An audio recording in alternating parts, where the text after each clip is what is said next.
Global happenings today. We communicate, we analyze global news. Stay tuned. Hello guys, welcome to Global Happenings. Today we have a trending news here for you. And the headline of the news reads 100 billion naira fraud. Ex-River State Governor in fresh crisis as EFCC named two cities best known for money laundering. But before we continue with details of the news and further analysis, we'd like to encourage you to please subscribe to our channel by clicking on the red subscribe button and also on the bell icon so that you can get notification anytime we publish videos on YouTube. All right, let's look at the news in detail. The acting chairman of the Economic and Financial Crime Commission, EFCC, Ibrahim Magu, has said that the agency will soon revisit its investigation into the alleged misappropriation of public funds to the tune of 100 billion naira during the tenure of Peter Odili, who was the former Rivers State governor from 1999 to 2007. EFCC in January 2007 had announced plans to investigate the ex-governor, the former governor of Rivers State, on March 23rd of the same year, secure a perpetual injunction barring the agency from investigating him. Speaking with newsmen after a visit to his office in Port Harcourt, the Rivers State capital, Magu said the court judgment cannot stand. According to him, the matter is at the Supreme Court and he is positive that the agency will receive the positive verdict to continue investigating Odili. And in his word, he said, "I think Rivers is next to Lagos in terms of crime. This is the headquarters of money laundering because there is a lot of oil money here.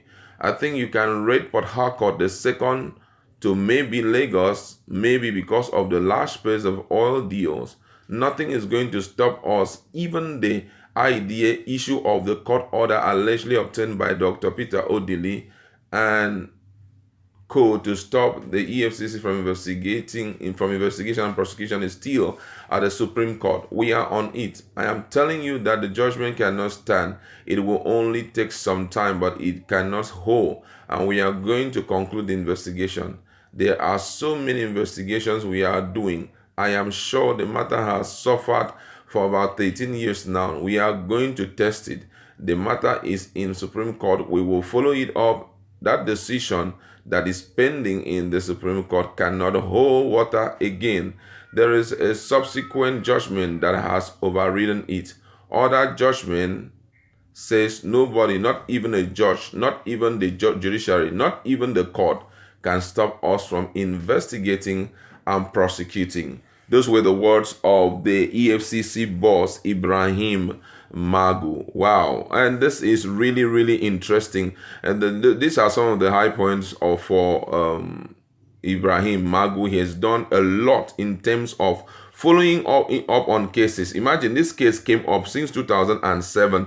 There had been procrastination. The win in the federal high court. Before we know, it was appeal. The win. But hey, EFCC is still following up. Now, the main reason why I had to bring this up is the fact that this may likely be the case that will befall the likes of Tinubu before 2023. EFCC is absolutely doing its job, but at the same time, I can assure you that they may this issue of Tinubu bullion van that he was involved in, that bullion van issue, which is also money laundering issue, will be triggered up anytime from now, which we'll use in steering him. Now, if you listen to what Ibrahim Magu had said, before now, some persons who are very influential and who knows, law, who have good legal team, most of the time when they take cases like this to the court, there are some injunctions that they can use to hinder EFCC from further investigating them. For example, a case came up between EFCC and Governor El-Rufai, that's the present governor of Kaduna State. As at that time, he was the minister of FCT in the regime of Olusegun Obasanjo, and he was also the chairman of Bureau of Public Enterprise. He was involved in the sales of so many houses, and that issue, EFCC still came up and said they were not comfortable with that issue. That the issue of the money that he refunded by about 32 billion naira to the government, that there was some fraudulent activity that took place. And this guy went forward, that El Rufai went forward to tell them that, hey, they had been, and this whole stuff was audited. That financial year was perfectly audited. This is the company that audited it. This is the audit statement. But he still refuted. The next thing, they went to court. That's EFCC refuted, so they had to go to court. And then there was a court verdict that EFCC cannot be stopped from investigating any case. And I think on the premise of such judgment is what they are going to use in the Supreme Court, which will cancel any form of verdict that was given from whether the Federal High Court, whether from the Appeal Court, that will be used to invalidate it. And from there, they will jump into action. And that clearly shows that nobody is safe as far as you have been tick as one, as individual or public personality that is involved in any form of fraud. Automatically you must be fully investigated by EFCC, and that will be what will before Tinubu before we get to 2023. Don't forget that he has a plan of going for presidency come 2023, and there are still also some strong guys in the north who also wants to feature as president for under the platform of APC. So certainly this will be used against him, and before you know, it may cause his rating in APC to come down, and via that he may not be given the opportunity. Don't forget that right now he's in a good relationship with Adam Oshimole, and even Adam Oshimole is kicked out of that position as the chairman of APC, All Progressive Congress Party. Automatically a northerner will be thrown in there, and before you know, EFCC will go after him. They will pen the case till 2023, and that will invalidate whatever presidential ambition that he has. So he should wake up and see how he can fix that case now before they will come after him as they are coming after Peter Odili. I believe as of now, Peter Odili may have thought that case has been swept under the carpet and it will never be revisited again. But this guy has given him his word that as far as that file has been opened in his office, he must ensure that the investigation is properly carried out, and anybody who is found guilty will be brought to book. And that is one of the things that we have on ground to really celebrate Ibrahim Magu for. This goes to show a lot, really, and that one of the things I want to mention is the fact that you have defrauded the state, defrauded the nation, defrauded the people for 10 years, for 20 years. One day, this every day for the thief, just one day for the owner. Peter Odili is an old-time governor. I'm surprised his case is coming up. We have fresher, whatever. That's to tell you that those who are stealing, and that, to me, it's a warning. If they can do that to Ojus or Carlo, Peter is now the next person. Of course. Now, if that is the case, now Peter should be a bit scared, because all this while we've never heard that a governor is in prison. How? Just a little Ghana must go back here and there, and even the judge will look the other way. Whatever the case may be, we know we do all this underground work, we just get to know the results, But now, all of a sudden, a whole Ojus Okalo, former governor of Abia State, is in prison. And a Senate whip, President Senator, is now in prison. Chief whip is now in prison. So right now, Ojus Okalo, what's his name? Peter Odili will be very scared. So it's doable. It's no longer a myth. It's no longer a dream. It's coming true. It's now reality that ex-governors now can stay in jail. They can now be convicted. But another question that bothers the man is the fact that why is it still, or everything is revolving around South and Southeast? That is one issue that most people are really talking about, and it's really troubling why this should be happening. Why not also one of the governors in the North? Because we know that these guys don't have a clean slate. Why is it that not going to them also? Why is it that it's still revolving around Southeast and South? But I feel also that this may be because maybe they don't want them to open their mouth and say what they ought to say. Maybe they're speaking something, or maybe they're trying to support the cause of Biafra. I don't know, but I feel maybe they're saying something that's causing them. But whatever, you can always say something that is nice and good without necessarily denting your hands. If they had not, stolen from the coffers of the government, why would the EFCC come for them? But we all know also that the North are also not free. But that's another observation. That's a very good observation. How come up till now no Northerner has been convicted? Is it that they don't also still? We keep hearing like Miana's case is a typical example, but then we're talking about governors here. Some of them are not, they don't have clean slate, but they're somehow their cases are not, being looked into. If they do have cases, they've not been brought to the public. But I do fear that come 2021, 22, 23, we are looking at the Southwest here, because those are the people that, especially those who are going into the issues of going into governorship, presidency, that may be opposing the North.